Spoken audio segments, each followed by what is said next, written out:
and you make sure your alternator switch is on, this disappears. It's all gone. All right. But that's annunciator stuff. All right. That's what that is right there. How to test fuel gauges. Dump all the fuel and check if it's empty. Yeah, I'll buy that. Let's do that. Oops. Yeah. Flight gear can and will be expensive very soon. Okay. You don't look to actually train towards PPL. Yeah. So it's true, Narek, and this is why a lot of people are making their own, right? You've made an incredible tool making flight profiles. So yeah, it's cool.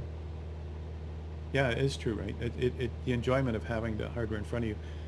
The Dale, who's usually in our chat too, I don't know if you're here right now, Dale, but Dale makes hardware. He's got a 3D printer nearby. Right now he's making rudder pedals. He already made his trim wheel. I mean, the more you can have somehow inexpensively, but the more you can have physically tactile feedback, touching, is more important to flight. And those of you working towards your flight license, your PPL or any of the type ratings, will find that you should have the hardware in front of you when you're practicing. All right.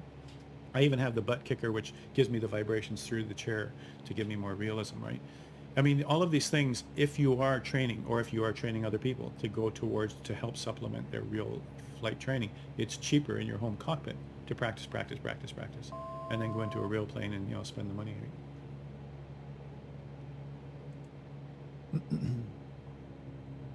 Yeah, that's true, right?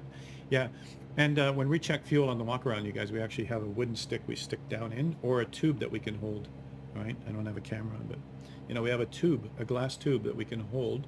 You close the top of the tube, like you push it all the way in the fuel, hold the top and lift it up, and it shows you your fuel. You look at it, make sure your fuel physically is right of what the gauges say, right? Or some of them just have an old wooden stick, but then it's, stinky, smelly afterwards. But anyway, that's, fuel check, yeah. All right, so let's go to the next one here, and that is behind me.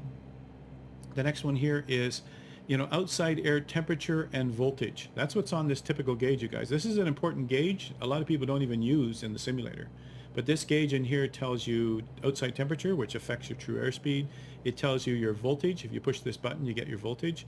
And it tells you what's going on, whether you're charging or not. All that information's over here now. Well, there's your electrical stuff anyway. All right. The outside air temperature, we found that down here. All right. Time reference. And we also see outside air temperature over here. So your time functions are over here where it says time ref soft key, and we also see outside air temperature right here. All right, this is how we could tell on the Cannonball run. We left New York, and it was like -9 when we left New York in December on the Cannonball run, and a lot of people were icing up right away. Yep, and their airspeed indicator was telling them nothing because the pitot tube was frozen, right? And you just look down here, it says -9, yeah. Hey, thanks for following, Chris. Say hi to chat. There's everybody here in the lesson being very patient while Howard goes through in great detail everything to do with a glass cockpit. All right, so let's go take a look now over at the next one. Oh yeah, I said outside air temperature was there. And then there's your time reference stuff for all the time parts. Important stuff later on. All right, let's talk about this middle panel here, you guys. This middle panel. Quaker outside air temperatures. What does that mean?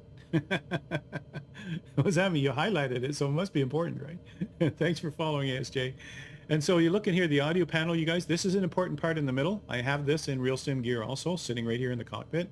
And this is very important, although not all the buttons work in the simulator. All right, the pilot, co-pilot speaking or using the intercom to the passengers. I mean, in a 172, what intercom to what passengers? Well, I guess there's two in the back. Okay, you're usually all on headsets anyway. But, the point is, here's the most common thing to use here. All right, the audio panel. Now, here's a conventional one. I think this one's out of the 152, and I've just highlighted the actual audio panel up here. And you would pick which microphone are you going to speak on? I mean, not which mic. You only have one mic in front of you, but which comm radio are you going to speak on? So you could be speaking and listening on one, and you could have two tuned to, let's say, guard frequency or something else. All right. And so which one do you want to transmit on is what this means here. All right. And so over here, it's similar functionality, but it's in a vertical panel. And you can see here, COM 1 and COM 1. So COM 1 mic means that's the one you're speaking on. COM 1 means that's the one you're listening on. Now you could just listen on COM 2 and still transmit on 1. Typically, though, you wouldn't do that, or you do that temporarily. If you're speaking on COM 1, you want to hear replies on COM 1. So that's why it's typically the same. That white arrow you see up there, that white down arrow, tells you your current transmit and your current listening radio. That's what that tells you. All right. Now you can see in here COM 2. You could just change it to COM 2 and COM